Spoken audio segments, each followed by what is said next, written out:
Okay, hello everybody. Welcome back to the podcast. I am so happy to have y'all back. Before we even get started, so usually we already have our sparkling waters cracked open, but we're gonna do a little ASMR for y'all. Crack them open right here on the mic. I'm gonna get as close as I can, and hopefully it sounds crazy. All right, here's the glass bottle. Got my bottle opener. All right, y'all ready? Hopefully y'all can hear the bubbles. Yeah. That was crazy. All right, I'm gonna crack the other one open. Here you go, babe.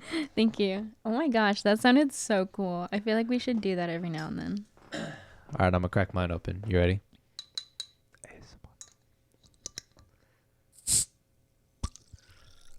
All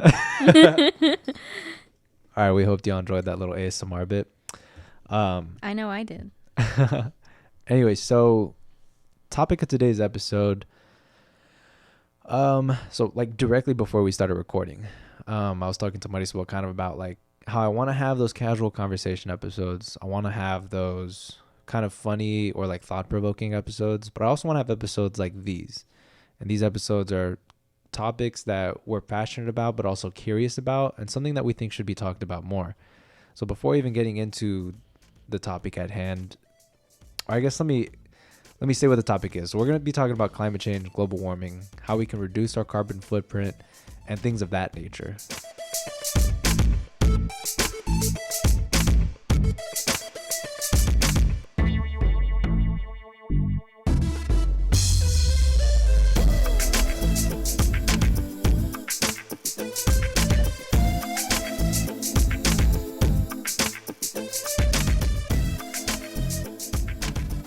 So a short disclaimer before we get into all of that is that we are by no means experts in any of these matters. Simply, people in our 20s or early 20s that feel that this topic should be covered and talked about more. So, we have some articles pulled up here. I'll link it all in the show notes for y'all to check out yourselves as well. And we're just going to kind of be relaying this information to you and having a conversation about it. So, we hope you enjoy. But to start, do you have the article pulled up, like about the definition of climate change and global warming, or? No, I do not have that one. Okay, I have that one opened up. So, for one thing, there's actually a difference between weather and climate, as well as global warming and climate change, which I thought all four of those things were like interchangeable. So, let me go ahead and just like give y'all. So, what is global warming? This is off of climate.nasa.gov. Again, will be linked in the show notes. So global warming is the long-term heating of Earth's climate system observed since the pre-industrial period, which is between the 1850 and 1900s. So due to human activities, primarily fossil fuel burning, which increases heat-trapping greenhouse gases in Earth's atmosphere. So the term is frequently used interchangeably with the term climate change, although the latter refers to both human and naturally produced warming and the effect it has on our planet. So global warming is just the natural process of Earth's weather changing, essentially, or climate changing. And then climate change is both the natural occurrences as well as the human effects on the planet. So that's the differentiation there. Okay. So then it goes into what is climate change. So climate change is a long-term change in the average weather patterns that have come to define Earth's local, regional, and global climates. So these changes have a broad range of observed effects that are synonymous with the term. So weather is essentially short-term, kind of like what you see on your weather app. Like, is it going to be sunny today, cloudy, type shit. But climate is, like, again, that average, that like monthly, yearly sort of thing. Like, how is the climate going to be over the course of this long-term period? So that's what climate change is referring to. How, if you notice, like winters are unreasonably warmer than previous years. Like I remember winter, like as soon as it was like October, it was freezing every day. Yeah, I've noticed that too, but I feel like it's just getting colder later. Because we've had snow in San Antonio, and that hasn't happened in forever. At least we've had it more recently than ever before, at least in my lifetime. Yeah. But that's kind of a short snippet about what climate change is, and then what global warming is. And I know Marisol had watched a video actually by Bill Nye the Science Guy. Yes, I Um, did. it was like a fairly not like one of his old videos of when he was Bill Nye the Science Guy, like a recent one. Like, I mean, when was that posted? Well, this was actually posted in 2015. So I mean, it's not super recent, still but pretty recent. the last 10 years at least. Yeah. And he kind of just talks about some stuff that we can do as like humans to help or like prevent, or not really prevent because it's already here, but I guess I should say slow down like everything that's happening. Yeah. Okay. And I'm not gonna lie, the video is super fast. Yeah. But I thought it was very like uplifting because he talks about how even though we are like the problem, it doesn't mean we can't be part of the solution. And that's actually kind of quoting him in the last part of his statement. But I think that's so true. Because I know sometimes, like I was telling you, that we feel like, oh, we're part of the problem. It's never like gonna stop. Yeah. But in that documentary that we watched on the way to the Grand Canyon, it actually showed how, I think it was Florida, they're as a community, they're already finding new ways to help the atmosphere. Yeah, I'm actually looking for that documentary. There it is. It's Paris to Pittsburgh. And it was about I think during the Trump administration, he had pulled the United States out of these things called the Paris Accords or something along those lines. And it was basically a commitment to go totally green or drastically reduce greenhouse gas emissions. So like the burning of fossil fuels was a big part of that.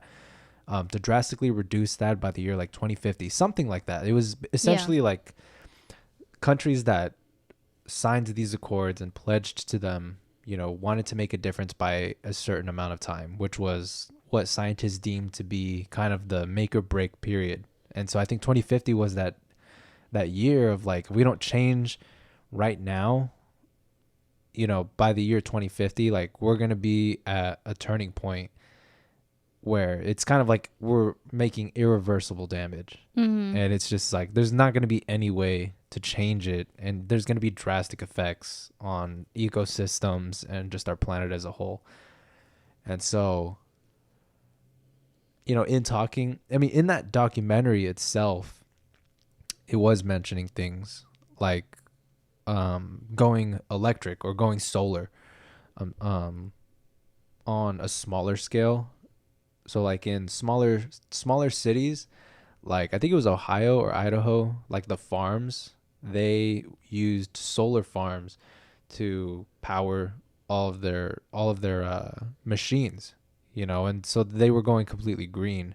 Essentially, they weren't using gas powered items or using electricity from like a power plant that would be burning fossil fuels or like nuclear energy in that way. And so it was drastically reducing the greenhouse gas emissions in that regard, right? Because there's a lot.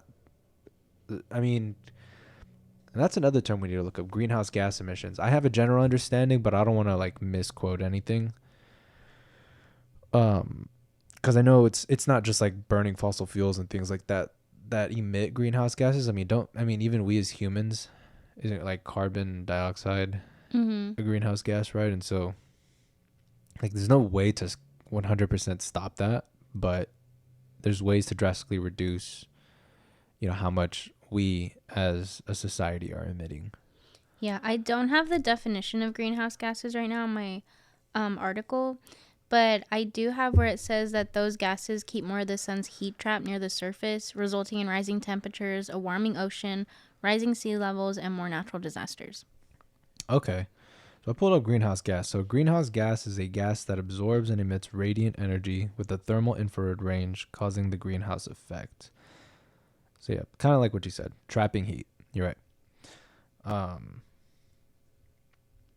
yeah, in that documentary, they got into more than just going solar, right, on a small scale, but sort of like the implications of going solar or going completely renewable energy on a large scale, like a city like San Antonio or Dallas or Houston or places like that, San Francisco, Los Angeles, you know, how the amount of power that big urban cities like San Antonio and such, you know, take up is just on such a vast scale that renewable energy just isn't feasible at the moment to completely power every part of the city. Right. But then it got me thinking, well, like, yes, that should be the long-term goal, but why not implement small term even in, you know, these urban areas, you know, smaller shops? Why not see if you can commit some of those small mom and pop shops, you know, to going green, and then eventually work your way up to where you can power an entire skyscraper, you know, the Chase Tower or whatever downtown. But that was basically their whole argument, like how places like that are so hard to completely convert just because of the amount of power that they take to run on a daily basis 24/7. Well, I thought it was interesting because they talked about also like hybrid transportation, like buses. And when we finished that documentary, we landed, or not landed, we were driving, but we ended up in a city, I think in either New Mexico or somewhere around that area, and we saw like a hybrid bus. And I thought that was so interesting because even though the city that we were in wasn't super big, they were also implementing that. And that goes back to what you're saying, how like if these smaller communities do it, it kind of helps set up the platform for bigger communities like San Antonio and like those bigger cities to kind of see how it's helping. Yeah. Because personally, I think like some help is better than nothing. Yeah. You know? No, definitely, I agree. And these are all like at the city level, obviously. And I have another article pulled up as well from the New York Times about things that we can do, you know, because this all seems kind of like out of our hands almost. You know, it's like, oh, leave it up to the government, leave it up to the city, because all of these things are. And I mean, this was also covered in the documentary and in one of the articles that I read. But basically, like the largest emitters of greenhouse gases or like pollution are the large companies, you know, like Fortune 500 companies. Like they're the ones who are doing the most damage. So they're really the ones who need to change. You know, like Starbucks going paper straws, like that's awesome. But going completely paper straws and not having plastic straws, like is not going to solve the climate crisis. But, you know, small changes add up. And it's just kind of like trying to make those small changes and make it a norm, you know? Yeah. And kind of pressuring those larger corporations to do things like that. I mean, even look at Apple and like their packaging. Like they no longer use like plastic when they wrap the phones. If you notice, it's like I think it's 100% or like nearly 100% recycled packaging, like for their boxes, and then like the paper now they use to wrap the products before when it's brand new out of the box or whatever. Yeah. And I mean, I was even listening to a podcast recently about like devices and how mining for the batteries to power our devices is extremely harmful to the planet. And to think like, you know, some people get new phones every year, and then what do they do with the old phones? Do they trade them in, or do they just leave them in a drawer? You know, it's just kind of like an endless cycle. You know, the world only has so many resources, and it's kind of like at what point is it going to be that we just have nothing left? And so people are trying to encourage, you know, recycling old devices. Don't keep something just because it maybe has sentimental value to you. Like I know I kept my iPhone 8 for a while when I upgraded to the iPhone 11, and I turned it into that like that phone machine. And I mean, for the most part, it's like they're going to turn a profit on that, but it's also a recycling of the phone. Either if it's not in good condition to resell, they're going to salvage it for parts, and then stuff will get recycled. Yeah. And so, I don't know, it's interesting, like, thinking about that. Yeah, no, there's definitely a lot that goes into it. There's so much. I mean, I guess we'll get into this later, but like the things that we can do at home, even though they're like very different from like what companies can do or like I guess should be doing, they still help. And it's just so weird like how different they are. I guess like weird isn't the right term, but how you turned in your phone. Like I didn't even think about how they could like use it for parts. I really just did think that they were just taking it like from you, you know? Yeah.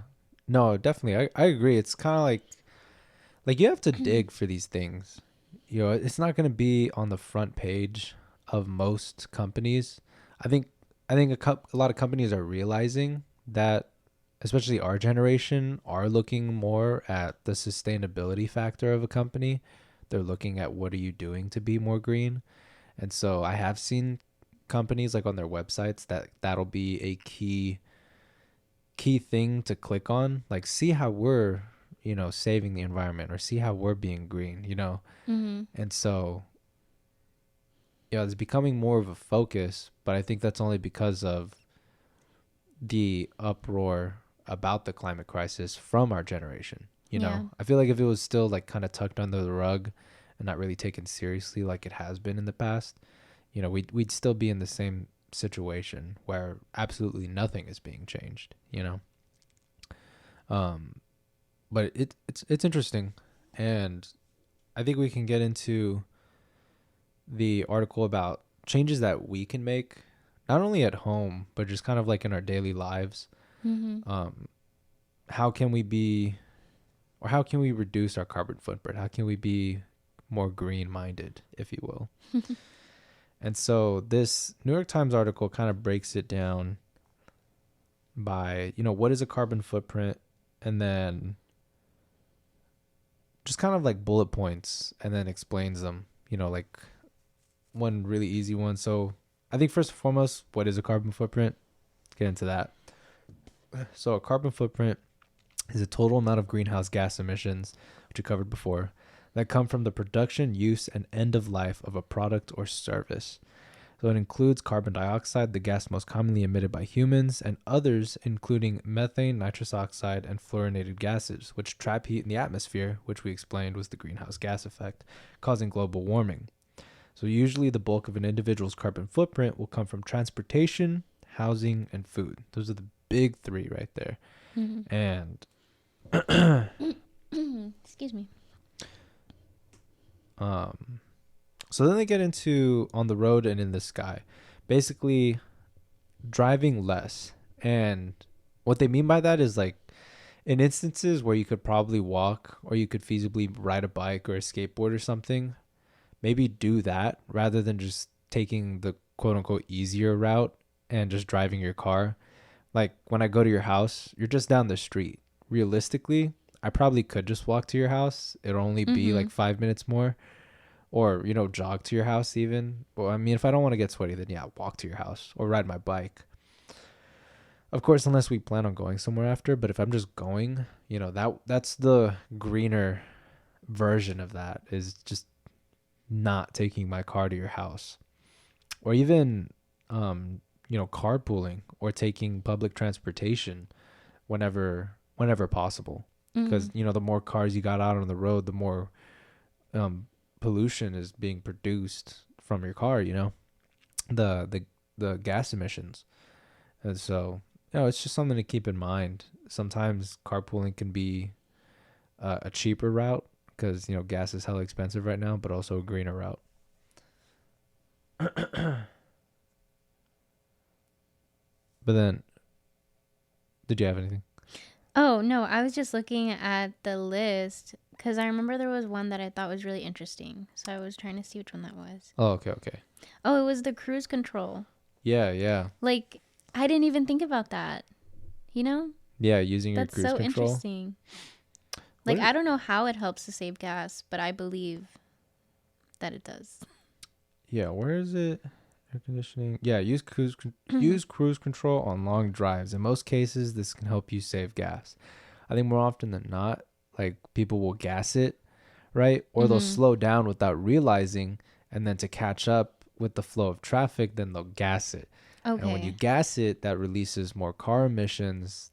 Like it's like when you see those big diesel trucks and they gas it and all that black smoke comes out. Mm-hmm. It's the same idea of, if you use cruise control, you'll stay at a constant speed that your car is controlling, and it's going to stay at that speed. So if you're going up a hill it's going to kind of slow down, but it's only going to gas it enough to get you back up to 70. It's not going to do it and like get you up there like when you smashed on the gas pedal. Yeah. But it's also not going to have that human error of pressing the gas too much and then end up going fast. You know, the faster you go, the more gas you're consuming. Yeah, that kind of goes to the other bullet point that it has where it says go easy on the gas and brakes. Kind of like thinking you have an egg under your foot. Yeah, yeah. No, definitely. I'm better about it now, but when I first started driving, I definitely would gas it pretty often. And I was heavy footed on the pedal. Like even if it was just like going up the street, it was like I had to be there like super fast. I'm like, bro, you're saving like maybe a second. Like chill. That's so interesting that you bring that up. And it's kind of like off topic, but do you remember that SpongeBob episode? Well, I guess there was a few where he's learning how to drive. Oh yeah, the big toe. Yeah. So when I started driving, I was like, Yeah. just use my toe. Like that's all that I would think about. I've done that too subconsciously sometimes. I'm like, big toe. And I'm like, Well, because sometimes I also feel myself like stepping too hard. Yeah. And I'm like, why am I doing that? There's no need. No, yeah. Another thing, so then it's like buying a new car, right? So a lot of older cars aren't as gas efficient as newer ones. So that's something to consider that, you know, a lot of cars will have efficiency ratings, you know, like average miles per gallon on the highway in the city and things like that are something to really consider. So like sports cars, you know, gas guzzlers are releasing much more emissions than like a 4 or 6 cylinder sedan, you know? And so it's just something to think about. I mean, sports cars are nice. I think they're nice. Trucks are nice. So it's not really saying don't get those, but just be more conscious about the options within that bracket of vehicle, you know? Let's see. Another thing. So on your plate, I know you talked a little bit about this before we started recording.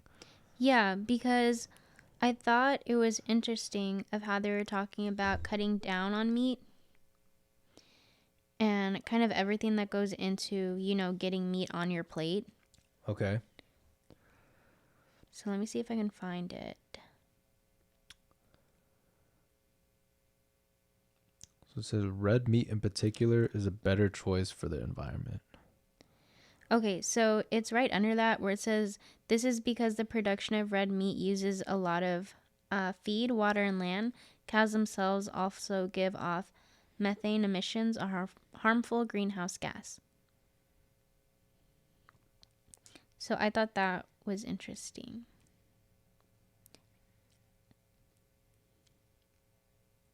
Oh, it says cutting down on red meat. Yeah. Well, I was like, red meat in particular is the better choice. Oh, no, I said it was cutting down. Okay, yeah, I read that out of context. Yes, cutting down on red meat. No, yeah, because when you think about it, you know, these farmers, for one, they have to help, excuse me, like with the land, you know? So they have to go out there, they have to cut it, they have to keep it healthy. And I don't even know all the steps that go into that, but that alone sounds like a lot. And how they have those tractors, or they may have other types of, excuse me, what do you call them? I guess they're just tools. But, you know, they have all these tools that go into keeping their farm healthy for the animals to eat. But then, you know, they have to eventually kill the animal. Yeah. And then what's the process that goes into that? Okay. You know, and I know we watched this other documentary it was about a year ago, I guess, about like, you know, these factories and just the way that the factories look. They look gross for one. Yeah, but all the energy that they're getting out, you know? Yeah. And so I also thought this is the most interesting part that I saw of this article. But let me see if I can find it. I'm sorry. It's like so long. No, you're good. Okay. So here's what it says. Eating only locally grown food for a year would save the greenhouse gas equivalent of driving 1,000 miles. But eating just one vegetarian meal a week for a year saves 160 miles more than that. So I thought that was crazy. Like you just cut down on one meal and look at everything that you're helping with. Man, that's crazy. Yeah, because that makes sense. Like, it's like a simple supply and demand thing. If people start to buy less and less meat throughout the week, then the demand for it's going to be less. And so, it's like a chain. It's a chain reaction. And so the things that go into producing the meat causing those emissions are going to be reduced, as a side effect of that. Yeah, I just like how they gave like this option of even just like one meal. Yeah. Because I know it's kind of daunting being like, oh shoot, like I can't have any meat or I have to be completely vegetarian. And it's like, no, if you just cut out one meal a week, look at everything that you can do. Yeah. No, that's definitely crazy. Like I don't know. I eat meat every day. Like it's I know. You've talked about how you're like, man, I don't know how you can eat a salad. Like I eat a salad a little bit and I get full. But you're like, meat, if I had a whole plate of meat, I could just keep eating it. I could eat so much meat, and I mean that's it's good. It's not like we're saying that you need to completely give it up, but I think I do need to be more conscious of it, and maybe just have a day in the week where it's just kind of like veggies and fruits only. Yeah, I also think that's just better for like your gut health.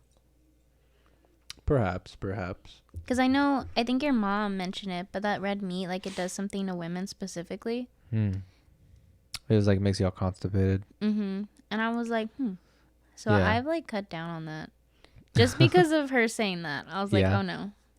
Yeah, I don't know how true that is. I mean, I'm sure she read it somewhere, but Yeah, I trust your mom.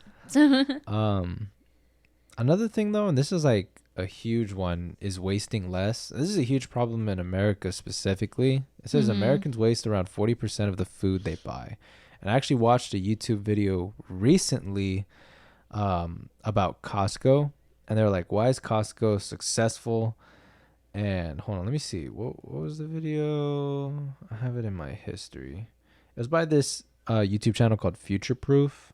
Super entertaining. He just kind of talks about topics. I mean, he was even talking about Hydro Flask and like why they're successful. So it says the Costco myth, is bulk always better? And so the thing he said, he was like, in some cases, if you're in a big family, you can really make Costco work for you. Or if you don't buy all willy-nilly, which a lot of people tend to do, impulse buy. I mean, think about how Costco's set up.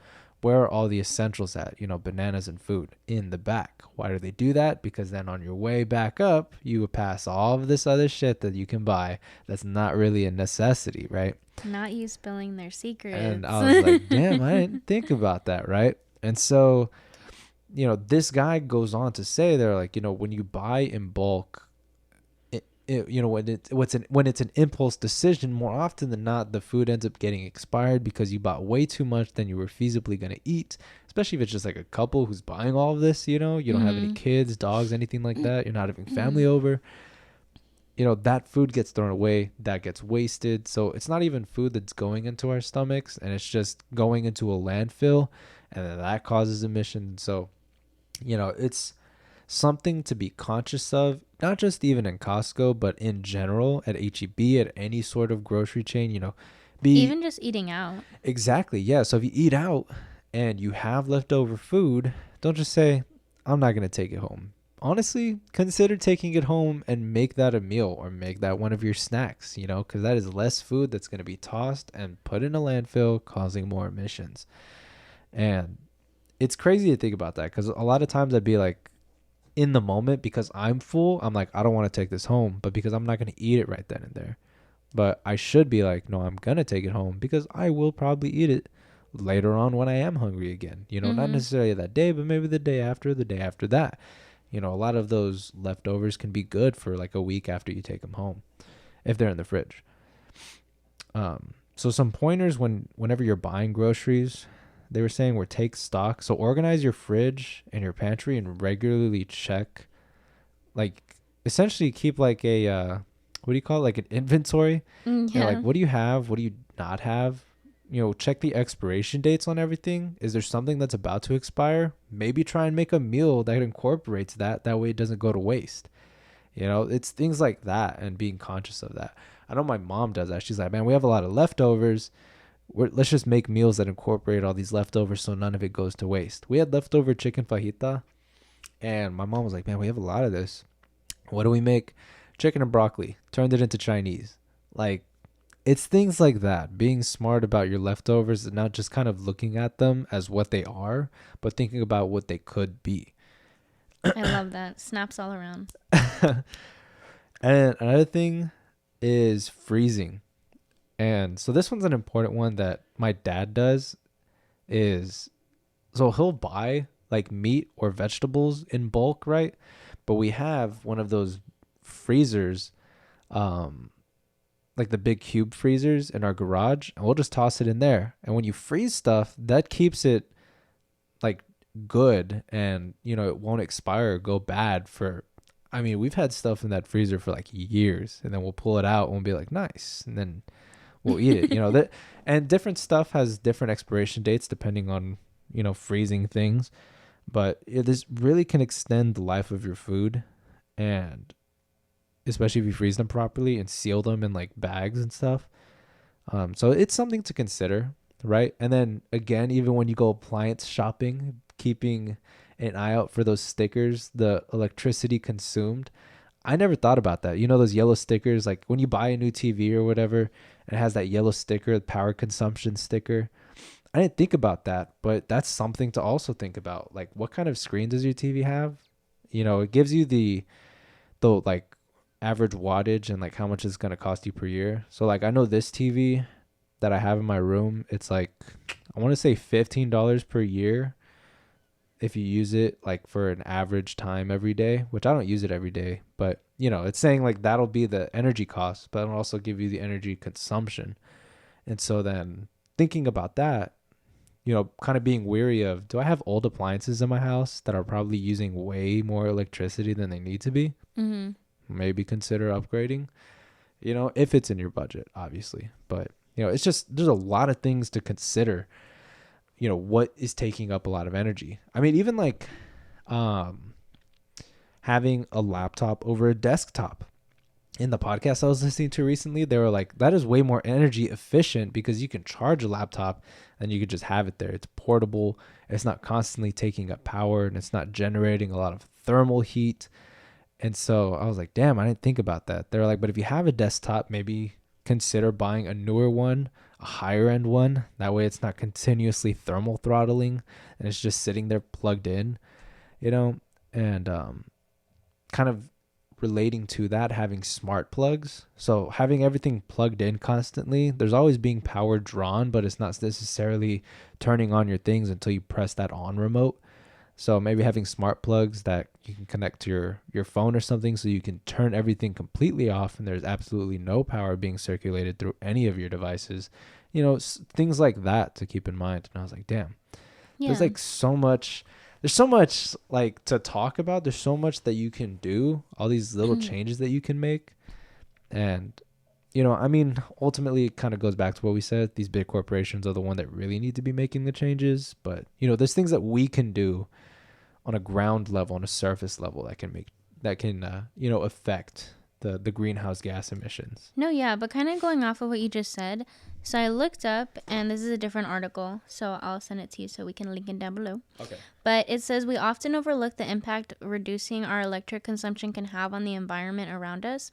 The truth is, unplugging unused electronics reduce our carbon emissions since most of our energy comes from fossil fuels. Yeah. And before that, I looked up because I was like, oh, like, can unplugging appliances save electricity, right? Yeah. And because I kind of thought they always did.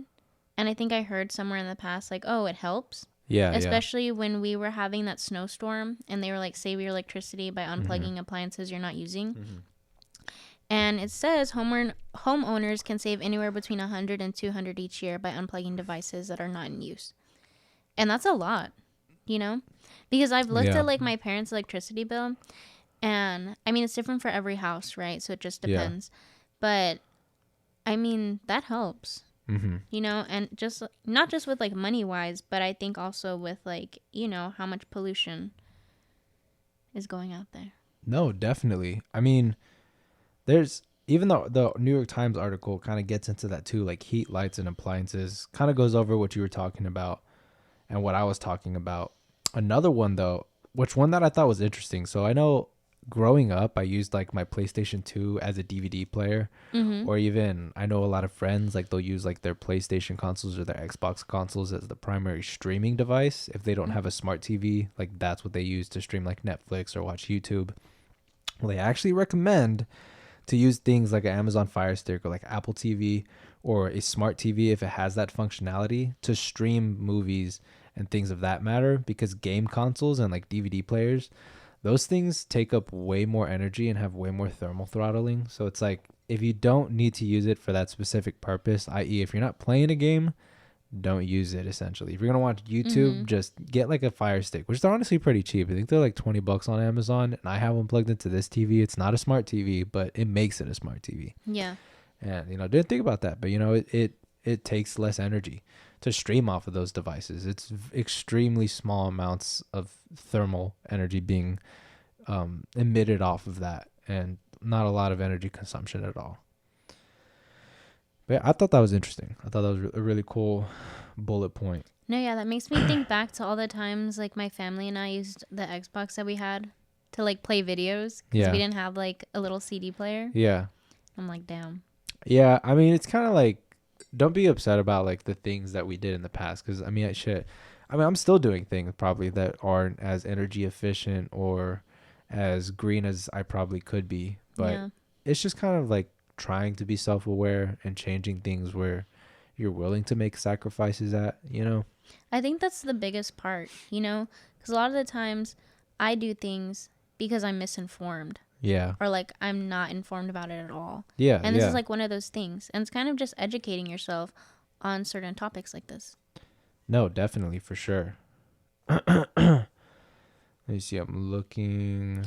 But I want to go back to something that you said before about like that little sticker for like TVs. Yeah. Well, that got me thinking about, in the stores, specifically Target, because that's what I was thinking about. Yeah. But when you go into like the little school supply section or like the stationery section, they have certain products that say reused or like recycled.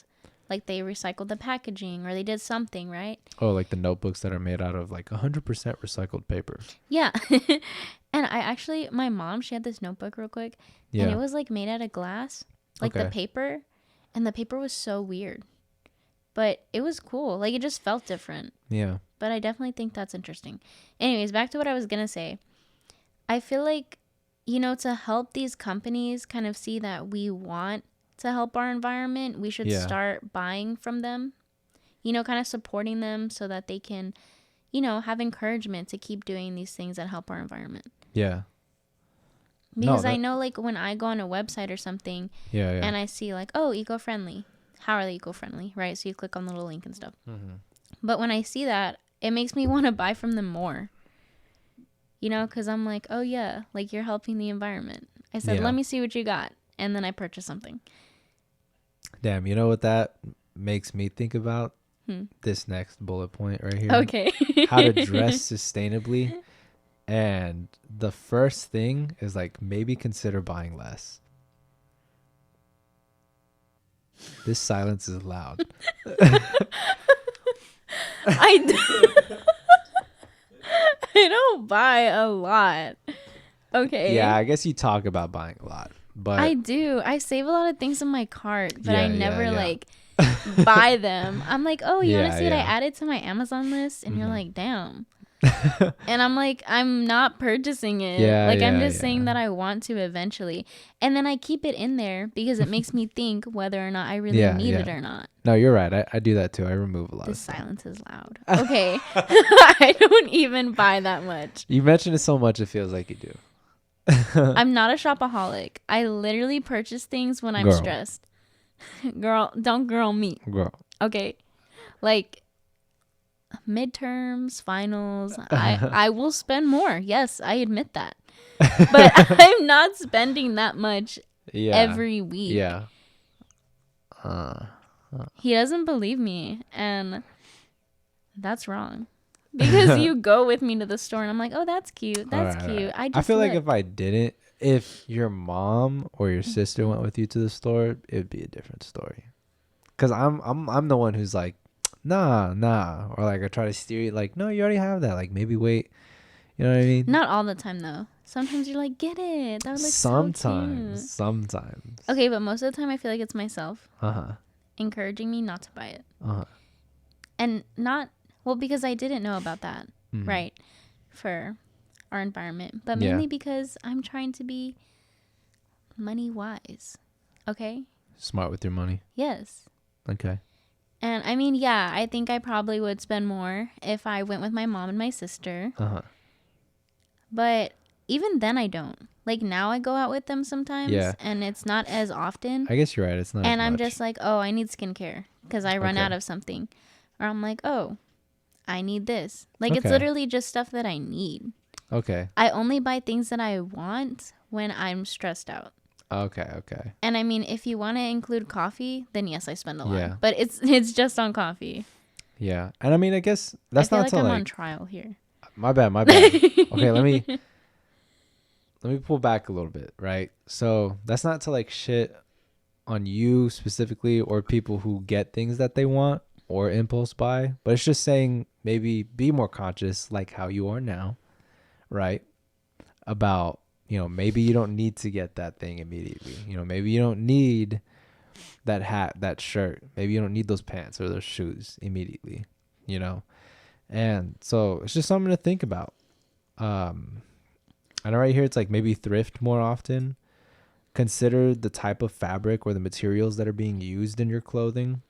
Donate old clothes. Don't just keep them in the closet. If you're truly not going to wear them, don't throw them away, for one, because then they'll just end up in a landfill. But, if they're in good condition, really like consider donating them to not just Goodwill, but like any other place. Even give like hand me down. Give it to your sibling, to your cousins. Ask if anybody wants them. Like, I mean, if you want to be like $5, I mean, all right, but just give them out. Give out old clothes. You're not wearing them. Just thinking like that, And that's for clothes specifically. But I mean, even other products. Think about it. Okay, so now that you say that, that brings up something or a question that I looked at in my LSAT video that I watch on YouTube. And let me just read it out to you real quick so I can kind of explain what's happening. But it says that some people worry that the recent increase in online shopping poses a threat to the environment. They cite as evidence the amount of packaging material required to deliver goods from warehouses to consumers. But nearly all the packaging material is recyclable, so these worries are unfounded. And the question is, which of the following, if true, most weakens the argument? So it's kind of like looking for something that contradicts that statement. Yeah. But the reasoning or the answer is what got me thinking about what you said, and that is the process of recycling packaging materials involves using significant amounts of energy derived from non-renewable natural resources. And so that's what I thought about when you said, kind of giving these out to people or just like donating them, because it will cost less, or not just cost less, but it'll be less damaging to our environment because people aren't buying clothes online. So they're not like using all that material and all of that energy to get just this one package to that person's house. Yeah, that definitely makes a lot of sense. I mean, even thinking about it too, like, wouldn't getting things delivered even be better though? Because that's less foot traffic through a store, less cars out on the street. That's true. You know what I mean? Don't know though, because you have to look at both sides. So like, how much is this company wasting or using? Yeah. Compared to people going out and getting it themselves. Yeah, they be using a lot of, like, Amazon will. I remember what I ordered. I ordered an AirPods case, and it came in a box that like could have fit my lunch. And no, like, bro. I know those boxes are massive. I ordered stickers. Yeah. And they came in this like really big package. Yeah. And I was like, are these my stickers? Because they seemed too small to be in that big package. But it was light. So I opened it and I was like, these are my stickers. I feel like I feel we're at the point that getting stuff delivered, especially because of Amazon, I think that's never going to go away. So I know Amazon has started incorporating electric delivery vans. So that's great. But I know then there's the whole debacle about the process to create the batteries to power electric vehicles is also like destroying Yeah. the earth. But it's kind of like, damn, pick your poison. Like where It's can hard. we You have to see what helps. where can we give leeway? You know, what is gonna hurt Earth less than the latter? You know, I mean, you have to look long term because I think short term effects might seem worse, but then in the long term they might be better. So I don't know. It's a lot to think about. No, it definitely is because, like you said, pick your poison. Yeah. Like, I don't even know what to do now that you brought that up. Like, maybe it is better for me to just deliver it to my house. Yeah, right. But then, not really. I don't know. Well, then it's also like another point that was brought up was that if you go shopping, maybe consider bringing a reusable bag. It's like, think about, like, we've gone to stores too, and like we go through self checkout at HEB, and maybe we'll just get like a bag of chips and impulse put it in a bag. And I'm like, why do we need to do that? You know what I mean? Now we just have this bag. Yeah, well, I know sometimes we just put it in there. Yeah. Because, like, the sensor, and then we Yeah, take it yeah. out. But it mostly it's because, like, I don't want the bag. No, yeah, I get that. Like things like that. Like I mean, look at IKEA. They don't have any bags. They only have their reusable ones, and they have that recyclable, like the recycled paper packaging. Like if you want to wrap your stuff, if it's like ceramic or whatever. Yeah, and they also have those reusable bags you can buy from them, and it's Mhm. like $1 maybe, I think. Yeah. So like I know there'd be a ton of outraged customers, but I fully support HEB just ditching bags, like giving customers a heads up, like, hey, we're not going to give y'all bags anymore. So you either nut up and shut up, or you Oh buy my you buy gosh. these $1 bags and just like pray and promise to keep these with you at all times whenever you go grocery shopping. Well, something that I like about Costco, Yeah. like we use the boxes that the items come in to Yeah. package everyone's stuff. Yeah, and that's pretty smart. And people ask like, why don't y'all have bags? And honestly, like You're I all don't, smug. yeah, I don't know like the full Pokey. reason, right? But Yeah.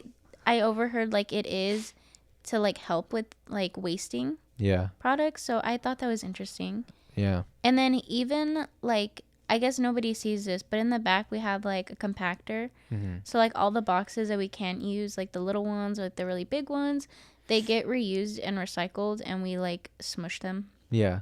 so they can be used somewhere else. Yeah. I know when I used to work at HEB, I was a really bad bagger when I first started bagging because I was a cart pusher for the longest time, so I didn't have practice with bagging, Mm-hmm. and I would put stuff in bags that could be put in another bag. So I was essentially wasting bags. Like I was just like let's say there was a bag full of stuff and there was room on the top for maybe something, and there was a bag of grapes. Instead of putting that bag of grapes on top, I just put it in its own bag. And I was in my head, I was like, well, nobody wants their grapes squished. But my manager was like, no, that's wasting bags. And then she went on to tell me about like how much HEB spends on bags and how it's like extremely expensive and we waste a lot. And it got me like, just stop buying bags. Like that would save the company money, and it would also save the environment because now we have those less plastic bags being used on a daily basis by, HEB as a whole, or just like grocery stores in general. Mm-hmm. Well, Yeah. so I have a question for you. So you weren't like a night stalker or anything, No. but I don't know like if you saw, does HEB have like boxes kind of like how Costco does where they could fit stuff? Yeah, we do. So I don't work there anymore. Anyways, HEB does have that, and they do have a box compactor in the back. So it's so to my understanding, so the way that HEB gets things delivered, I mean, Costco gets things delivered the exact same way. We get stuff delivered in bulk, just like Mhm. Costco, but Costco just throws it out there, still on the platforms or on Yeah. the like still in the boxes, all of that. You know what I mean? HEB and like stores like Target and Walmart, they'll get it like that, but rather than just throwing it out there and selling it in bulk, they take it out of the packaging, out of the cardboard boxes, and they put it out onto the shelves for people to buy individual amounts of, right? Which again, pros and cons to that, just like Mhm. the bulk buying as we discussed earlier in the episode. So it's definitely feasible to use the boxes, but I think because Costco has such limited options when it comes to food compared to like HEB. Mm-hmm. It makes more sense to reuse the boxes, right? No, yeah. But then you think about HEB, and sometimes people will come in and they'll have to have like 2 or 3 baskets, which I've seen, full of food. It's just, And they're all little items. yeah, and the baskets aren't even big too, so it's just, it doesn't make sense to have the boxes because then things are going to get squished, and then boxes take up more room, and then that just means I'm going to have to bring out another basket, because now what fit in 2 baskets, now I have to put in 3 because these boxes are taking up more. It becomes a logistical issue, and it's, this. No, yeah. Yeah, I see what you're saying. Yeah. But I also see what you're saying about, why don't we just throw the boxes out there? But Well, no, that's not like what I was saying. I just wanted okay. to like know. Oh, okay. But I was thinking like, yeah, maybe they could do that when you were talking. But also, like, what if HEB, because it costs so much, why don't they put that money, like, okay, so they spend less on bags, right? They Yeah. slowly start to take bags away and just say like, oh, like, bag shortage, we're not gonna have that many, right? Yeah, So yeah. bring your own bags. Mhm. Kind of like how Barnes and Noble does a la cantera, Oh, where yeah. it's a bag shortage. So they're like, do you want a bag? Do you not want a bag? Do you have your Yeah. own bag that we can put it in? Do that, right? Yeah. And then, so like you have bags, but it's only like if people want them or they don't have like their own bag that they can use, right? And so like they slowly start to do that. And I don't know, then eventually like HEB mainly just has reusable bags.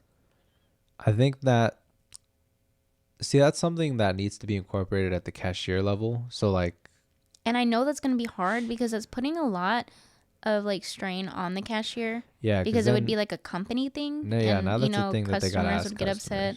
Yeah. But I feel like it should just be something that, maybe HEB as a company thinks about. Yeah. And not even just HEB, but like all of these stores. Yeah. Because if you slowly start to implement that, like it's not going to be such a drastic change. Just being like, we're not doing bags anymore. Like bring your own or don't have them. You know, because then I know like customers will get upset, which I mean, that's understandable because you went from one thing to completely like changing it. Yeah. But I feel like a slow change would help. For one, it seems like HEB spends a lot on bags, like money-wise, so that could help them economically, or I'm sorry, financially. But then it could also help like the environment. Mm-hmm. It's just something to think about. I know like you're not like an HEB corporate person, but I'm just saying stuff, No, I read you. It's, yeah, there's just so much into it too. And then because HEB is so customer oriented too, that's probably why they haven't made a drastic change like that. Like I'm sure there's more to it, but I think they know that the vast majority of their customer base would be upset, even if it was a gradual change. Like what I mentioned, like they have to implement that at the cashier level. Like cashiers are gonna have to start pitching that to people. And it was already a bother for some to even pitch like the front end sales. Like if you notice there's stuff like on the cashier, like my manager would say like, ask them if you want them to buy these because we're like pushing these items. It was like the little bags of brownies or sponges that we had on sale or some shit. I'm like, I'm a cashier. I'm not a salesperson, but that's what we had to do. And so then that was always so dreadful for me to do. And then that would just be another thing like, hey, you want to buy these reusable bags, and like give the whole spiel about saving the environment and reducing the cost and stuff like that. And it's like, sometimes that alone will give customers a reason to get mad at you. No, yeah, I completely understand that. But I was thinking of like, HEB says stuff to like the public or just like media. So they could put that out there. Yeah. So everybody knows. And it's not like this new thing. And I mean, yeah, it would be harder for the cashiers, which I mean, I don't want to put that on them. Yeah. But it's just like, I feel like if a lot of companies did that use bags as much as they do, it would help. No, I agree. And if only it was that easy. No, I know. Because you have to think about like the customers. Yeah. So it's just like, it's hard, when you have other people involved. Yeah. But like in a perfect world, I feel like you could just like cut back a little bit. No, definitely. I think, so in closing of the episode, because we're already going almost an hour here. Insane. I and I know we mentioned this before we recorded, but it's also here in the New York Times article, right? So some final things that, like, what you can do aside from making changes like this is know your facts. So understand the science of climate change, and have these talks with your friends and family, and kind of discuss what you can do, or kind of discuss, what things can you change among each other. So like with your friends, if more often than not you all travel in your own car, maybe consider carpooling if you don't mind, right? Just like we had mentioned. Find local climate action groups or meetups in your area. Be active in your community if that's what you're into. And, through communities like that, through groups like that, organizations, change can be enacted through them. Speak to your local representatives about climate change and global warming, and see what your city or your town is doing to reduce its carbon footprint, and kind of spread the word and be active in that way. And then finally, another thing, and this is the thing that we talked about, is vote on policies and representatives that are pro protecting the environment, pro acknowledging climate change and global warming, and vote for people who are pushing for those policies that are going to a greener America. And so, it's just stuff to think about. And then, that's on you to read up on, who's running, and read up on their values and their core beliefs about climate change and things like that. And, at the end of the day, it's personal choice whether or not you want to do these things, but it's just something to think about, because, this is the only planet that we have. This is the only planet we live on, and, we have to take care of it. It's just like our bodies. It's the only body we got. Got to take care of it. Our body is a temple. Well, this damn planet is the biggest temple, and we got to take care of it, because it's all we got. You know what I mean? Mm-hmm. So it's something to think about, because at the end of the day, it's like the people that are in charge right now are going to die and may not even feel the effects of what they're doing to the planet. So then we're in charge of doing these things, so that way our kids and our grandkids have a better future. But I think that's a pretty good closing point for the episode. We talked about a lot. We covered a lot. I think that was like probably the most coherent conversation that we've had, like just nonstop talking, because there's always been like pauses in some of our episodes where we're just kind of like, damn. Well, yeah. It was just a little different because we had to like look at this research. Yeah. So that kind of cut the flow a little bit, just because like I didn't want to give off like wrong information. No, yeah. So again, like I mentioned at the beginning of the episode, all of the articles that we read, as well as that YouTube video from Bill Nye, will be linked in the show notes. So if you're interested, be sure to check them out, read up on them yourself. If you have anything else that you think is of interest or of importance, post the links in like our comments on Instagram or on our YouTube channel or anything like that. And then one more thing, in the previous episode at the beginning, I had mentioned to give us a like, or to give us a rating as well as a review, and subscribe and comment to our YouTube channel. We ask again, go ahead and please do that. A huge shout out. Completely forgot to mention this. We reached 1,000 consecutive downloads. Oh my gosh, yes. On the podcast. And a huge shout out to you guys, because that is entirely y'all just listening to our podcast on a daily basis or on a bi-weekly basis. When we release these episodes, we see you, we appreciate you, and we're just so excited that we reached this milestone. 1,000, like that's a lot. 1,000 people have tuned in and listened to us. That is a lot. Isn't that insane? I mean, I'm sure there's some repeat people, but it's 1,000 times. Yeah, it's crazy to see how much like we've grown, and it's crazy. Very thankful. Yeah, so insane stuff. Just, I am so excited that we have reached that, and it's just, we're only gonna get better, only gonna reach more. But yeah, like to get that number up, get us to 2K. Those reviews, those ratings, your honest opinions, like that's what's gonna get us there. Let us know what you think. And then one final thing before we close the episode, be sure to follow us on our socials at Live with JM Pod. Facebook, Twitter, and Instagram. That's where you can catch all our latest episode releases and any updates about the podcast. But other than that, did you have anything else to add? No, nothing at all. Awesome. Well, thank you all for listening, and we'll catch you in the next one. Bye. Bye.